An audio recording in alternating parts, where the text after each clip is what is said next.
Saturday morning. Welcome in. Who remembers this picture? 49ers history, especially the past decade and a half, has overlapped with Jim Schwartz quite a bit. That's the former Detroit Lions head coach, Jim Schwartz, who got into a little bit of an altercation with Jim Harbaugh following a 2011 49ers win over the Lions. Well, Schwartz is now the defensive coordinator of the Cleveland Browns, and he's given Kyle Shanahan a lot of trouble over the years.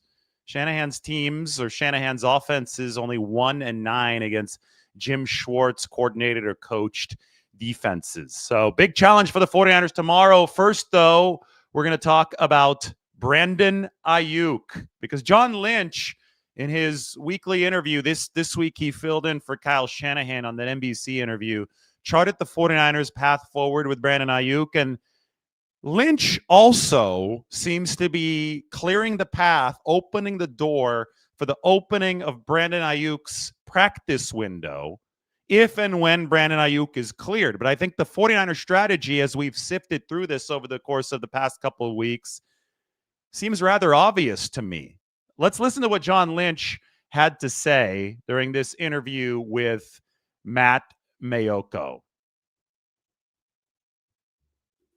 Brandon's rehabbing. He's trying to get back on the field. Some things were reported this week that happened a long time ago. And, I think both sides probably have moved on from that. There are things that happen. There's basic rules, team rules, league rules. I can tell you as a team, we don't have many. The ones we do are very important to us. And when they're not adhered to, this is the first time it's happened in our tenure. We felt like we had no other recourse as to exercise those things. And so we have, like I said, we've moved on from it. We want nothing more for Brandon to come back and be a part of this team, because he's a really good football player and he's done a lot for our team. And we're very appreciative for that. We're better when he's on the field. Our guys have done a tremendous job of picking up the load when he's been gone. And so we have enough, but it'd sure be nice to add another piece. So first off, the 49ers still ranked number 24 in average separation at the time of catch or incompletion. So we can't sit around and pretend that they're totally fine offensively as far as the wide receiving position goes. There's a reason why they committed up to $120 million over the 4-year extension to Brandon Aiyuk, and that's because he was one of the best X receivers in the game by the time that his development had really reached full course in that 2023 season. He was a fantastic player, 18.1 yards per reception in 2023, yards per route run off the charts. I mean, he earned the contract. Let's not revise history here. He earned that contract. It has been the behavior past the signing that has created so many problems. And now we're not even sure if Brandon Aiyuk, if the 49ers do open up his practice window, would practice for San Francisco. There's obviously a rift between him and the team. But the 49ers have behaved in a way here over the course of the past 2 weeks, since this information was revealed that they had voided his guarantees back in July. Every one of the 49ers actions, assuming that they're behind at least some of this stuff being released to the media, which I would assume that they are, all of this has suggested that the 49ers are close to opening Brandon Aiyuk's practice window if they are able to do so, if he is cleared by team doctors, which I think is something that can be expected within this window. It's a little over 12 months after he underwent surgery for the torn ACL, and there were 2 more torn ligaments in his knee. It is in the 49ers' interest to push this issue forward. They've already voided Brandon Aiyuk's guarantees in 2026. Now, though, if you put the ball into his court, which very clearly the 49ers are trying to do, you can also get some 2025 money back if he refuses to practice or play. We don't know exactly where Brandon Aiyuk is as far as wanting to play or practice with the 49ers.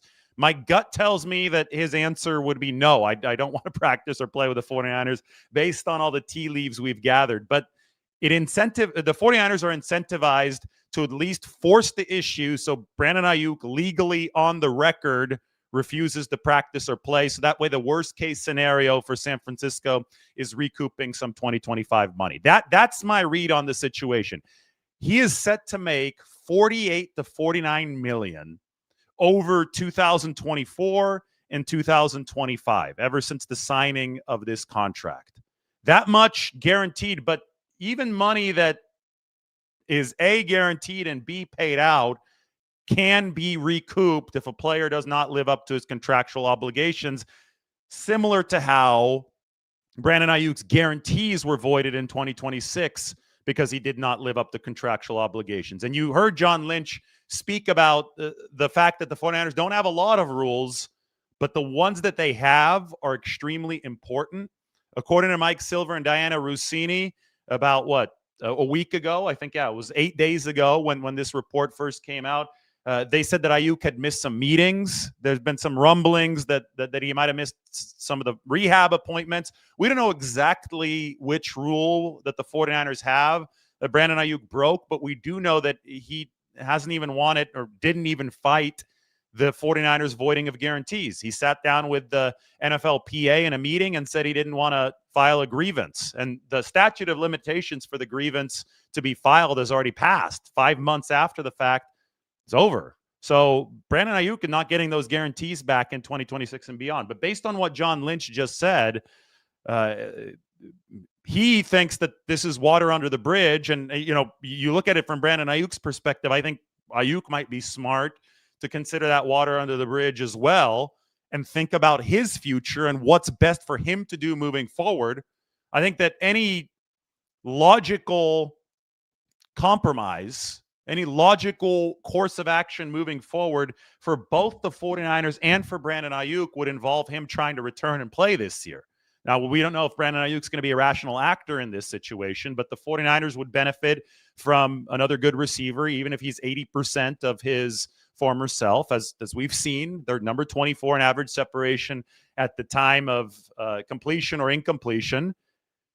And Brandon Aiyuk would benefit from going out there and marketing himself. Even if the 49ers don't keep him beyond 2025, if you're Brandon Aiyuk, spending a lot of money, want to maintain the lifestyle that you have going right now, you want to stay on this contract moving forward. You want the 49ers, even if you want to be traded, you'd want the contract to be traded because you're not going to make nearly as much money on any new deal that you would sign if you get cut by the 49ers. So it's in Aiyuk's interest to put his best foot forward following this knee injury if he is cleared, and he can do that.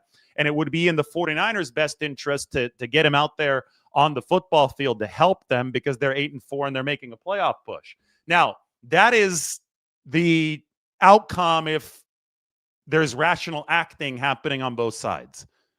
But if Brandon Aiyuk is not approaching this rationally, if he says, I don't want to play regardless, and, I think one hint of that has already happened when he decided not to even fight the voided guarantees in 2026 and very clearly did violate a 49ers rule that led to the voiding of those guarantees. So if Brandon Aiyuk is not in a space right now where he's going to operate by what was best for his pocketbook, then it's going to be hard to reach an optimal conclusion. And I think the 49ers just want to put the ball in his court to see what Brandon Aiyuk does. We heard the Jay Glazer report about a week ago saying that the ball is indeed in Brandon's court, and we'll see what happens next. But John Lynch is holding the same line. John Lynch is saying if Brandon Aiyuk, or, I'm paraphrasing here because he didn't say anything about Brandon Aiyuk being cleared. He said Brandon Aiyuk is trying to get back on the field.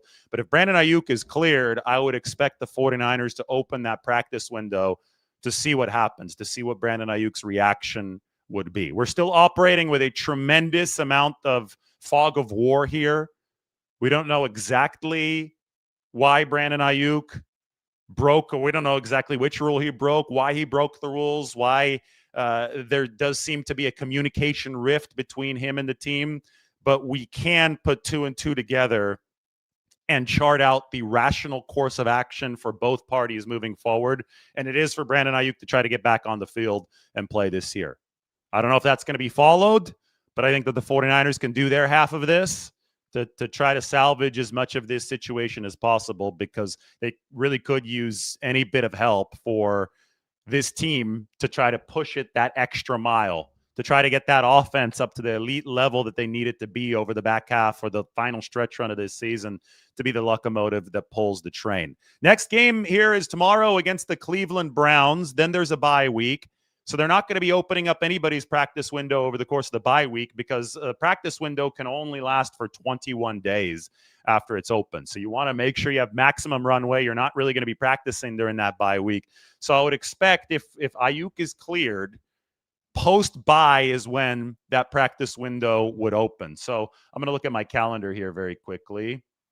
49ers play the Browns tomorrow. That is November 30th. Then the calendar turns to December. That is the bye week. So November 7th is the Sunday the 49ers do not play this year. They're going to be back at practice probably for a bonus session on November 8th, although those bonus sessions generally, they're just knock the rust off kind of sessions. Theoretically, they could activate Aiyuk on November 8th if he's cleared to go by then and see if he's willing to practice. Maybe more likely, though, would be November 10th. That is the Wednesday ahead of the Titans game for the 49ers. If you opened a practice window for Aiyuk on November 10th, you could also open one for Yetur Gross-Matos, whom they're hoping returns after the bye on November 10th. You then would have 21 days of a non-roster spot practice window available for any player coming off of PUP or IR. So the 17th would be 7 days, the 24th would be 14 days, and the New Year's Eve, December 31st, would be 21 days. Theoretically, somebody like Brandon Aiyuk, somebody like Yetur Gross-Matos could be practicing all the way through the 31st, which is the Wednesday ahead of the regular season finale, without yet being activated. So you got this little margin for error window that the 49ers can utilize with some of these players. And we'll see. I mean, again, we're operating with a lot of fog of war, but I think the 49ers strategy is clear. It's how Aiyuk responds, and that's going to be what determines exactly how this ends. And he does have to also be cleared, which is a little bit of a tricky situation in and of itself. We know that Aiyuk has still been rehabbing at the team facility, so he still is rehabbing under the purview of the 49ers staff. Whether or not he adhered to those rules closely enough to avoid the avoidance of guarantees remains to be seen. I don't know if that was one of the rules that he broke, but we do know that he has been in the facility. He just has not been as plugged in as he had been a couple months ago in terms of running around at practice while the 49ers were doing their thing. We haven't seen him on the practice field since September, and it now is almost December. So since he has been at the facility, since he is working with that 49ers training staff, the team can theoretically clear him if he hits certain thresholds, and that would set the stage for the potential opening of the practice window and then the ultimate showdown that seems to be brewing here with the 49ers and Brandon Aiyuk. All right, we're going to go back to talking about 49ers and the Browns. How about this? I know that this is not Kyle Shanahan, but it is a former 49ers head coach, and it is Jim Schwartz. I forgot exactly. Oh, it was the handshake thing, right? Because I know that Jim Harbaugh had the run-in with Pete Carroll. I actually covered that game. I was the Stanford student radio announcer back in 2009 for the What's Your Deal game. 2 years later, Jim Harbaugh in Detroit might have shaken Jim Schwartz's hand too hard. He was a little exuberant after the game, and then Jim Schwartz, it doesn't even look like Jim Schwartz is yelling at him. It looks like Jim Schwartz is just yelling at a cloud. He's yelling beyond Jim Harbaugh. But I know that he was very, very upset after the 49ers beat the Lions late. I think it was Delaney Walker with the game-winning touchdown. And then Schwartz and Harbaugh were all over SportsCenter for a long time. I think Jim Harbaugh actually, 15 years later, very recently, took some responsibility for what happened. I just think it's a great moment in coach what do we say? Coach reaction history. I mean, look at that. Look at Jim Schwartz's face. He is so livid. Harbaugh definitely seems like the more composed one in this situation. Obviously, his team did win, but it's a nice segue to what's happening now because Jim Schwartz, he was already in the midst of his run of dominance over Kyle Shanahan when this photo was taken. The reason that the 49ers run the wide nine on defense is in large part because of the man who's so angry on the right side of this picture. Jim Schwartz, he's run the wide nine for a really, really long time. And to explain what the wide nine is, it's defensive linemen who aren't clumped together. There is a wider than normal gap between the D linemen. It allows the defensive ends to have a better, more advantageous speed rushing angle against offensive tackles. It is an extremely aggressive defensive alignment. Jim Schwartz, the picture that you see here, Schwartz was the head coach of the Detroit Lions from 2009 to 2013. So this was right in the middle of Schwartz's tenure as the Lions head coach. Before then, he was the Tennessee Titans defensive coordinator from 2001 to 2008. Kyle Shanahan first became an offensive coordinator in 2008 for the Houston Texans. The first time that Shanahan faced Schwartz as an OC, he actually beat Schwartz's team. It was the Texans 13 and the Tennessee Titans 12 back in that 2008 season. But since then, Kyle Shanahan has never beaten Jim Schwartz. He's lost 9 straight times to him, including a game in 2023 with the 49ers when Schwartz was the Cleveland Browns defensive coordinator in his first year, and Kyle Shanahan had an offensive super team with San Francisco.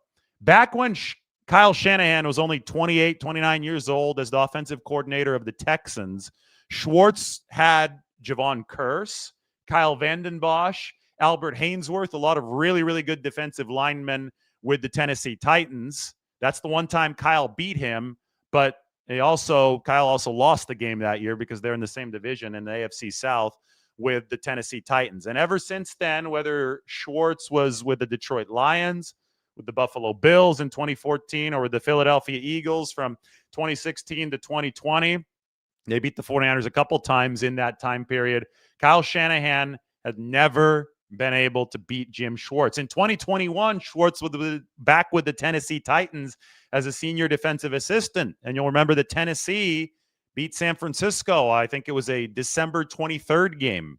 I was right ahead of Christmas Eve right here. I'm actually in Nashville right now before I fly to Cleveland. And then, of course, there was the 2023 game. I mean, this run of success that Schwartz has had against Kyle Shanahan offenses has been so profound that Kyle actually credits Schwartz for convincing him to adopt the wide nine as his own defense. This is Kyle's quote from Friday. He said, "I was 28 or 29 going against him in Tennessee.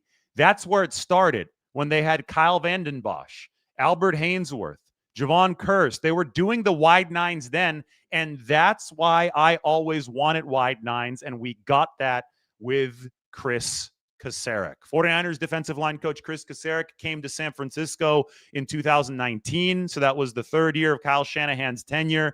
That's when the 49ers decided to run the elongated defensive front, and it turned into one of the best pass rushes in the league. Of course, they also drafted Nick Bosa and picked up D Ford via trade that offseason. But ever since then, Chris Kasarik has been the 49ers defensive line coach.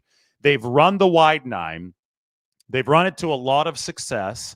And they play a very similar style as the one that has beaten Kyle Shanahan's offense all these times, 9 straight times against Jim Schwartz defenses. So what's really cool is that this game tomorrow is going to be a chance for the 49ers to knock out a lot of, I say narratives, but narrative implies that it's something that just fabricated, made up. I think some narratives, maybe most narratives, though, are based in truth.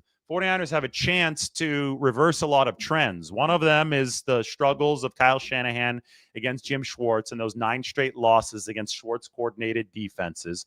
Another one is for Brock Purdy to win another game in weather. He's won 2 playoff games in weather, but there seems to be a stigma that Brock Purdy can't win in weather. Well, it looks like it's going to be raining, snowing, sleeting, windy in Cleveland. So it's a big opportunity for that. Another one is for the 49ers to actually win a game in Cleveland. This has been a real place of struggle for San Francisco, and this goes back all the way to the dynastic years. Although I will say, and I mentioned this during the game last week against the Carolina Panthers, back in 1984, which was the second Super Bowl season for the 49ers, they did see Joe Montana throw 4 picks in a home game. It was a home win, 23-17 over the Bengals. The very next week was get right time for Joe Montana, who had thrown those 4 picks in the win. Well, they just absolutely bludgeoned the Cleveland Browns. 41-7 was the victory. It's the 49ers' largest margin of victory ever in Cleveland. Is it possible that they win by that much tomorrow? Maybe a slight possibility. I think that the fact that Cleveland's defense is so good is going to keep this game close in conjunction, though, with the weather. And we're going to get to see the 49ers play not against the spitting image of their defensive style, but against their defensive style of aggressiveness in the wide 9, but on steroids. You look at the Browns, and John Lynch talked about this in his interview, which came out today. They not only play that aggressive nature with their front, they play it with the entire defense. So the wide 9 mentality for the Cleveland Browns stretches beyond just how Myles Garrett and company rush the passer. They're going to take a lot of chances on the back end defensively for interceptions. They're going to be trying to strip the football. They're going to be aggressive. They're going to blitz on top of some of the wide 9. They're going to try to create a lot of havoc, negative plays, but that leaves the Browns open to some explosives. I think that we've seen the same thing from the 49ers wide 9 over the year. They have given up some explosives if they can't get to the passer, but they've also created a lot of havoc plays in their own favor. In 2022 and 2023, the 49ers actually led the league in interceptions. So when this defense is firing right with the wide 9 and with the chance taken on the back end, you can create a lot of takeaway type of plays as a defense. When it's not firing right, obviously we have seen how the 49ers went on that long interception drought that started at about mid-season of 2024 and finally has ended over the course of the past couple weeks. The Browns are in fertile ground right now when it comes to creating havoc, negative plays, and the defense is ranked number 3 in all of football. The 49ers' hope is that they can turn around the Browns' aggressiveness by taking care of the football themselves, so eliminating the truly catastrophic negative plays. If you take a sack, you take a sack. That's fine. If it's a tackle for loss, it's a tackle for loss. It's okay. Just don't turn the ball over. And then leverage their positive explosive play opportunities to run away from Cleveland, a team which doesn't have all too much offensive firepower. They're actually ranked number 32 when it comes to pass game efficiency. So color me extremely intrigued. Replace Kyle Shanahan or replace Jim Harbaugh's face with Kyle Shanahan's, and you got the matchup of this weekend. It's just crazy how intertwined Jim Schwartz has been in the 49ers history ever since, well, I guess you could say ever since 2008, when he and Kyle Shanahan first faced each other in that Texans-Titans AFC South game. The Texans, Shanahan's team, beat Schwartz 13-12. Ever since then, a Kyle Shanahan offense has not beaten a Jim Schwartz defense. It's been a long, long time, but maybe tomorrow it's going to be the first time in a long time. Maybe Kyle Shanahan can improve to 2-9 as a play caller against Jim Schwartz. All right, I'm ready to answer some questions. We can talk about Lynch's path forward with Brandon Aiyuk. We could talk about 49ers Browns. We can talk about Fred Warner's recovery, which seems to be going well here in the initial 6 or 7 weeks.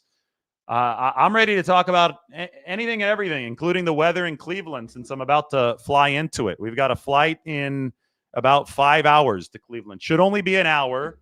Knock on wood that I'm not stuck in the plane for a long time, because we know about all the travel delays and all the weather that's taken over that part of the country. I think that it's subsiding a little bit, but I've got to get some waterproof shoes. I have to brace myself for the walk from the hotel in Cleveland to the game. But you know what else? I'm also so excited to eat in Cleveland. I think it's low-key one of the better food cities in the entire NFL. Deli Board, the sandwich place that I get in San Francisco, those are Cleveland-style sandwiches. And Deli Board might have the best sandwiches in the entire world. Shout out to Adam over there. He is from Cleveland. That meat to bun ratio that you see at Deli Board, and one of their sandwiches is called the 49er. That's the one that I always get.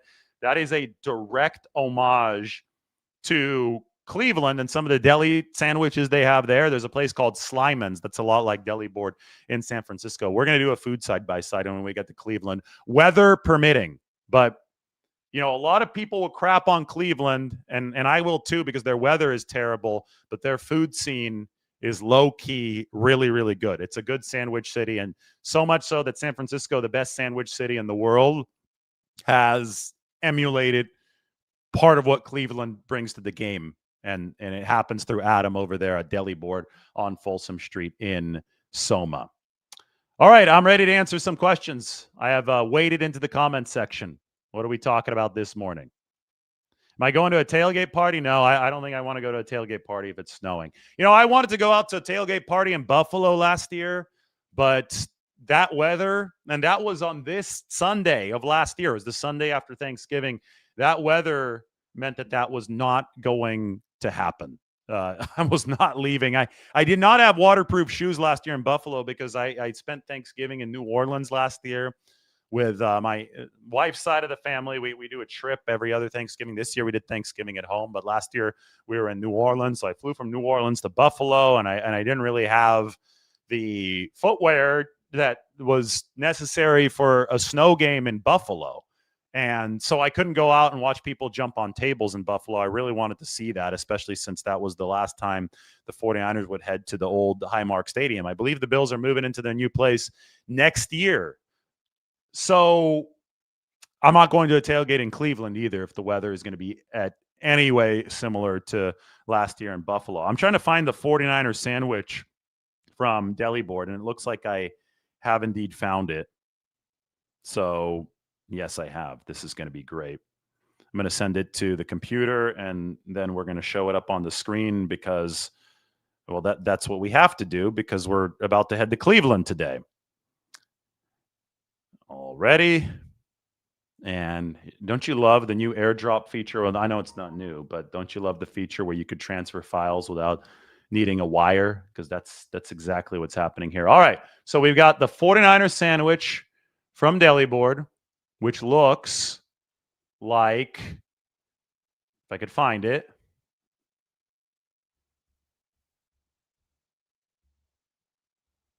I have no idea where it is on my files right now.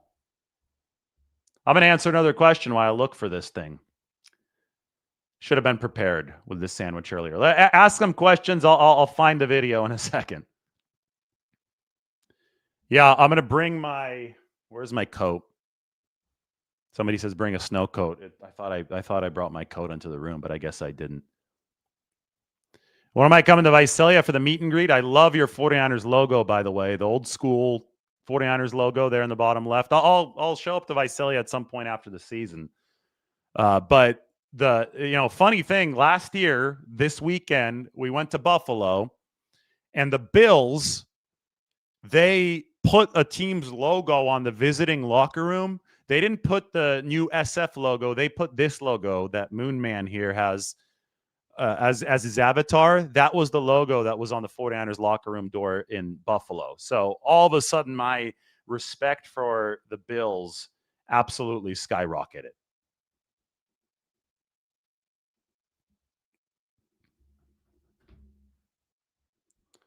Here it is.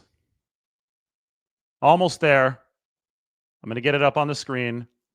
The 49er from Deli Board. You guys got it? All right, here it is. I'm opening it up. This is an unedited video of maybe the best sandwich in the world, inspired by, man, I was struggling here. I probably have to get another one. Yeah. Hold on. We got to send another one over. So they wrap it as the 49er, as you can see on the outside, but I have another video I think that's going to be, oh yeah, I have a much cleaner video. Just give me a second.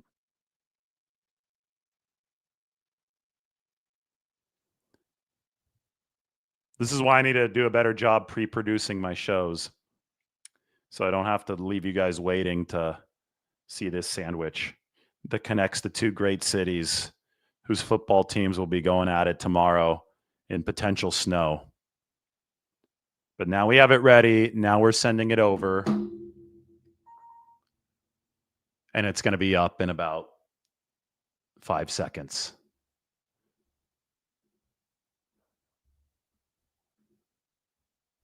$23.72.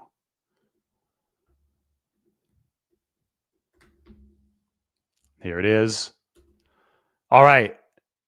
At long last, there. That's the 49er from Deli Board. That is inspired by Cleveland and Slimans. That is the food that I've been using to fuel myself all week. You can get it in San Francisco at 7th and Folsom, and just tell Adam and those guys that I sent you. I mean, as you can tell, it's elite. I don't know what else I have to tell you. It's got the Cleveland corned beef, and it's one of the best sandwiches in the world.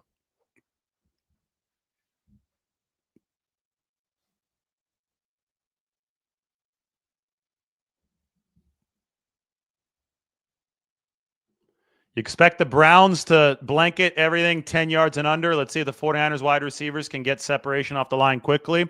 If the Browns are that aggressive, you would think that it should open up some explosives for the 49ers. Well, what was funny last week is that the Carolina Panthers were not blanketing everything 10 yards and under. Brock Purdy was 22 of 24 on throws of under 15 yards, which is why I was critical of not only Purdy, but Shanahan's game plan. Why take the 3 chances that they did? Because Kyle kept on saying, and John even said it on his latest interview, he kept on saying that, oh yeah, Brock made all the right decisions on his interception throws. And to that I say, fine, but why was that the right decision? Like, why is that built into the read progression if the Carolina Panthers are letting you have their lunch money for free? I mean, everything under 10 yards was there all game for the 49ers. The path to victory clearly wasn't to push the ball downfield against a defense that was softly giving you everything underneath. Nobody has ever gone broke taking a profit. The Browns are probably going to play this differently than the Panthers because they've got better defensive personnel. And they play the wide 9 with Jim Schwartz. The Browns are probably going to be very, very aggressive at the line.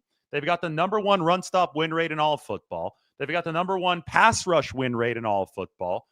They're going to trust their defensive backs to choke away short passes because they believe that that's going to allow their pass rush the extra hitch to get to Brock Purdy. And they've been right most of the time this year. It's a really good defense. It's the reason that Myles Garrett can rack up to 5 sacks a game because that defense is firing on all cylinders, and he's a Hall of Fame talent. So, yes, for the 49ers to compete against this defense in this game, they probably will have to demonstrate some success with explosive plays, quick releases, quick separation off the line of scrimmage. That brings us to Brandon Aiyuk, who's obviously not going to be available for the 49ers in this game.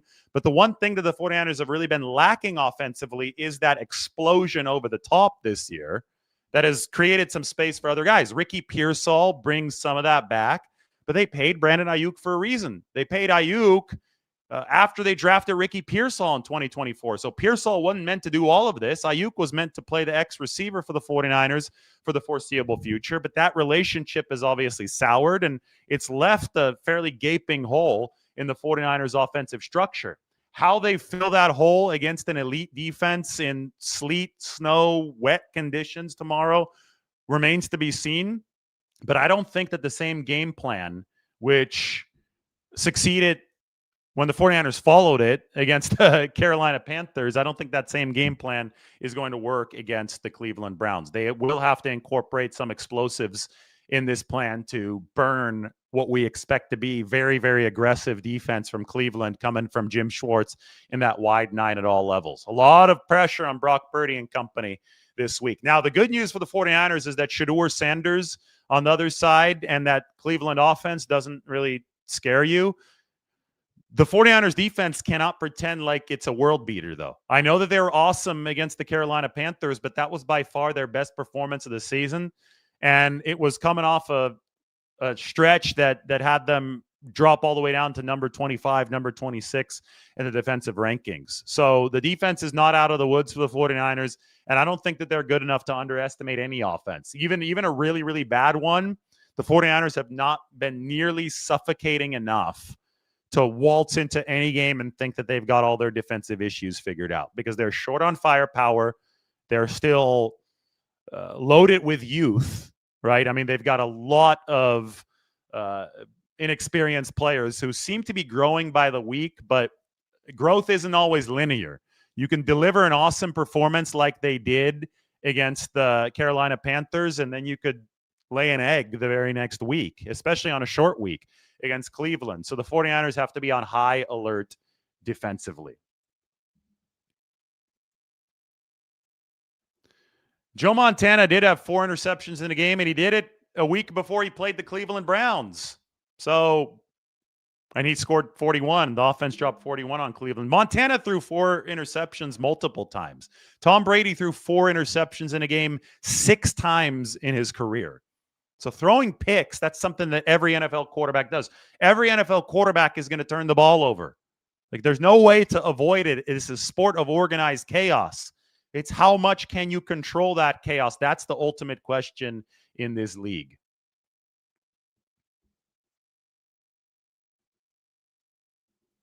Post your questions. Yes. Yes, please.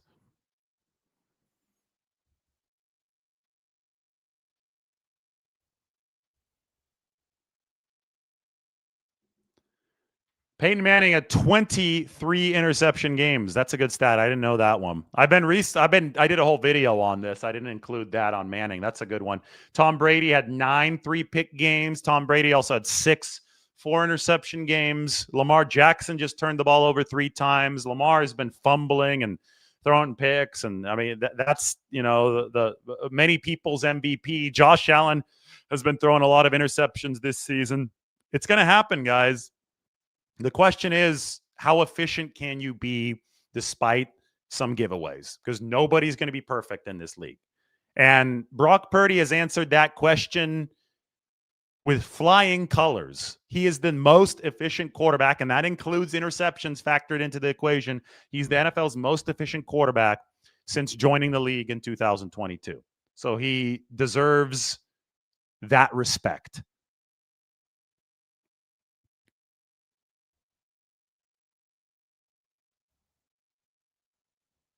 Are the 49ers going to have any practice time in Cleveland? No, they'll walk through, but I don't know if they're going to walk through at the stadium outside. Sometimes you just walk through in the hotel. The 49ers landed at about 11 p.m. local time last night in Cleveland. They were a little bit delayed. I don't know if it was because of weather, but they did land in Cleveland. Today, they acclimate their bodies to the Eastern time zone. It's going to be an early body clock start for the 49ers. That's one of the things that people aren't talking about much, but it's a quick turnaround. You go from Monday Night Football on the West Coast to flying to the Eastern time zone, not fully across country, but to the Eastern time zone. And then you play a game on 10 a.m. body clock time Sunday morning. I think it's the most dangerous setup of any of these 4 games between the Rams and the Colts. Started with the Cardinals, continued with the Panthers, now to the Browns, and it finishes with the Titans after the bye week. This is the game that on paper, because of Cleveland's defense, because of the travel, because of the short week, because of the weather, this is the game that is most treacherous for the 49ers on their bid to 10-4.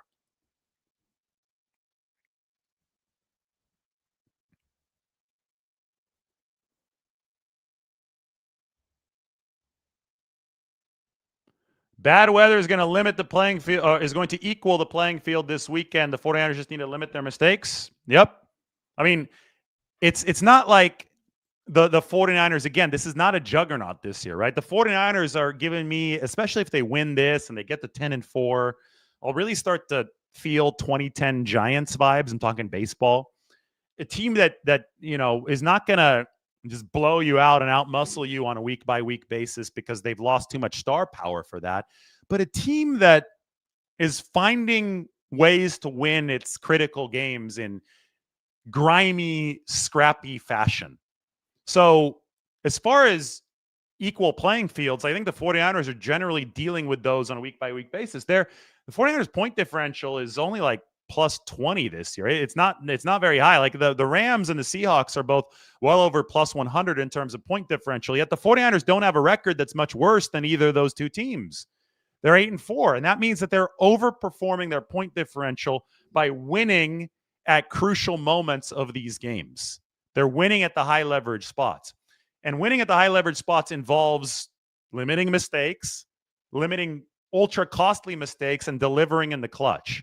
That's what the 49ers have to continue doing, because I don't think that they're really equipped to blow anybody out of the water on a consistent basis. Yeah, sure. Some games, that's how the game can play out.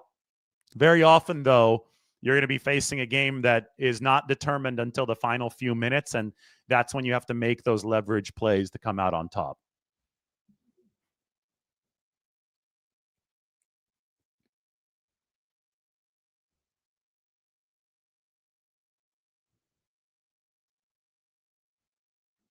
Max says that losing to the Jags sucked. Yeah, but I mean, the Chiefs have really good efficiency this year, and they also lost to Jacksonville. The 49ers, more often than not, have won the coin flip games this year. The Jacksonville game is really the only coin flip game the 49ers have lost. So, let's go through the 49ers schedule. Let's talk about this on an aggregate level, but first by looking at it week by week. Let me get my Jim Schwartz, Kyle Shanahan picture up really brief. Oh, that's the sandwich. That's the Cleveland sandwich. That's really good. I'd rather look at that than Jim Schwartz and Jim Harbaugh, not Shanahan. But I do have to get the 49ers schedule up on the screen. All right, and that's a good picture. But now we're opening this up. We're going to go to the Niners schedule. Here they are. All right, you guys ready for this? So let's go through this week by week and say if it's a 50-50 game, a game that the 49ers had to win with clutch plays at critical moments. Seattle Seahawks, 17-13, yes. So 1-0 in 50-50 games. The Saints game, yeah, that came down to Bryce Huff forcing the fumble on that final drive. So, yes, they win another 50-50 game. The Cardinals game in week 3, absolutely. That came down to the Eddie Pinheiro field goal. So 3-0 in 50-50 games. Then Jacksonville, week 4. Finally, the 49ers lost a 50-50 game. So 3-1. Rams, week 5. Yeah, that was the epitome of a 50-50 game. 49ers then 4-1. The Tampa Bay game, they lost that by 2 possessions, so you can no longer call that a 50-50 game. Finally, the 49ers played something that was determined by more. Same thing with Atlanta, not a 50-50 game. Same thing with Houston. They actually played 3 straight games here, which were determined by more than a touchdown. 4 straight, including the New York Giants. 5 straight, including the Rams. There were no 50-50 games. 6 straight, including the Arizona Cardinals. They won 41-22. Nothing until, 7 straight. They played 7 straight games that have been determined by more than 1 score. I think that you're going to probably start to get back to 50-50 territory, maybe as soon as this weekend against the Browns, probably not against Tennessee, but then Indianapolis, Chicago, Seattle. To me, that has 50-50 territory written all over it. And so far this year, the 49ers have lost only one 50-50 game. One possession game has gone against the 49ers, and that was Jacksonville in week 4.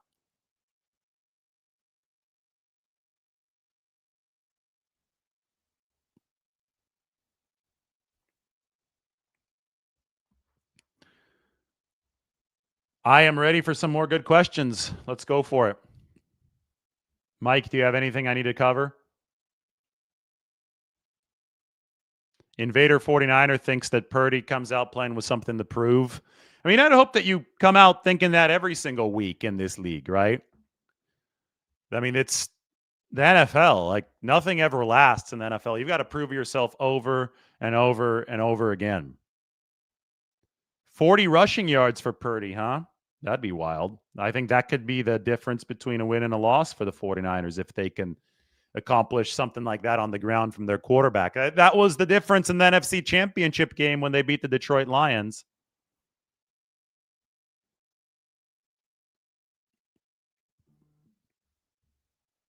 The 49ers have scouts at Ohio State, Michigan today. John Lynch is there. Obviously, that game is being played very near where the 49ers and the Browns are going to go at it tomorrow.